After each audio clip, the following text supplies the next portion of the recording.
আসসালামু আলাইকুম। আজকে আমি 1 কাপ বেসন দিয়ে পারফেক্ট বুন্দিয়ার রেসিপি শেয়ার করব। অনেকের হয়তোবা বুন্দিয়া তৈরি করে শিরায় ফেলার পরে দেখবেন চুপসে যায়। তো আজকে রেসিপিটি ফলো করলে একদম চুপসে যাবে না, একদম দোকানের মতোই হবে। তো এই বুন্দিয়া বানানোর জন্য প্রথমে আমি এখানে মেজারমেন্ট কাপের 1 কাপ বেসন নিয়েছি। এটা বুটের ডালের বেসন।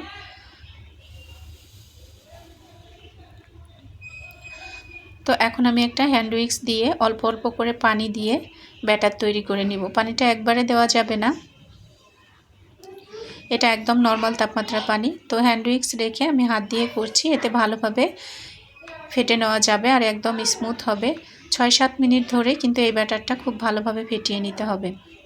তো যখন ব্যাটারটা এরকম হবে, তো ব্যাটারটা একদম পারফেক্ট হয়েছে কিনা এটা দেখার জন্য আমি এক বাটি পানির মধ্যে দিয়ে দিচ্ছি। দেখেন সাথে সাথে কিন্তু উপরে ভেসে উঠেছে, তার মানে ব্যাটারটা একদম পারফেক্ট হয়েছে।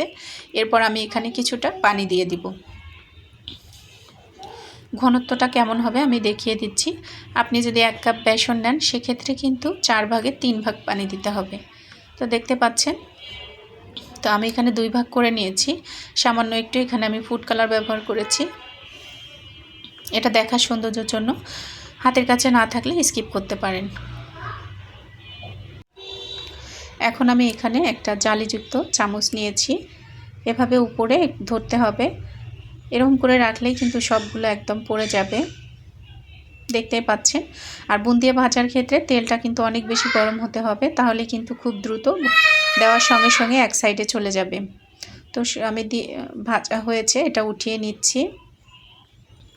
একদম মুচমুচে করে কিন্তু এটা ভেজে নিতে হবে, খুব বেশি কড়া করে ভাজা যাবে না, তাহলে কিন্তু শিরা একদম ঢুকতে চাবে না। এরকম একটা কালার হলে আমি উঠিয়ে নেব। এভাবে সব বুন্দিয়াগুলো আমি ভেজে নিচ্ছি। আমি যে ব্যাটারটাতে ফুড কালার দিয়েছিলাম সেগুলোও ভেজে নিলাম।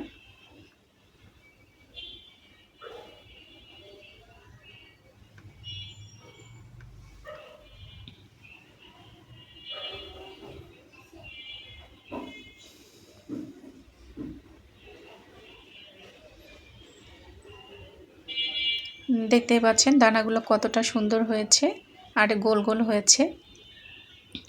তো সবগুলো আমার ভেজে নেওয়া হয়েছে। এখন আমি শিরাটা তৈরি করে নিব। বুন্দিয়াগুলো কুসুম গরম থাকবে।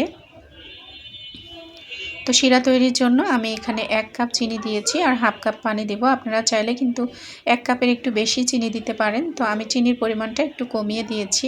আর পানি এখানে 1 কাপ চিনি হলে হাফ কাপ পানি দিতে হবে। যে কাপ দিয়ে চিনি দিবেন ওই কাপ দিয়ে কিন্তু পানিটা দিতে হবে।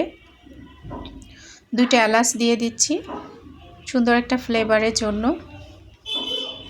এটা খুব বেশি জাল করে নেওয়া লাগবে না, একটা বলক আসলেই কিন্তু চুলার জালটা অফ করে দিতে হবে। তো আমি এখানে 1 চামচ ঘি দিয়ে দিচ্ছি। এখন চুলার জালটা একটা বলক ওঠার পরে আমি অফ করে দিব।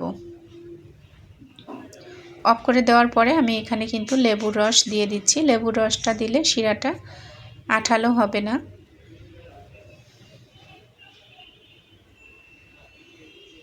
এখন আমি বুন্দিয়াগুলো দিয়ে দিচ্ছি। চুলার জালটা এই অবস্থা বুন্দিয়া দেওয়ার সময় একদম লো করে দিব। লো করে দিয়ে 4-5 মিনিটের মতো এভাবেই রেখে দিব। তারপর আমি চুলার জালটা অফ করে দিয়ে ঢাকনা দিয়ে কিছুক্ষণ রেখে দিব, তাহলে বুন্দিয়াগুলো একদম রসে টইটুম্বুর হবে। তো মাঝখানে আমি একটু ঢাকনা খুলে নেড়ে দিয়েছি। এখন যতটুকু রস দেখতে পাচ্ছেন এটা কিন্তু কিছুক্ষণ রেখে দিলেই সব রস একদম টেনে নিবে।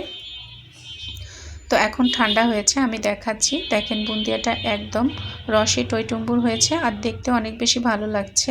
ঘি দেওয়ার কারণে উপরটা কিন্তু অনেক বেশি চকচকে মনে হচ্ছে আর দেখতেও অনেকটা ভালো লাগছে। তো আশা করছি আজকের এই রেসিপিটি সবার কাছে ভালো লেগেছে।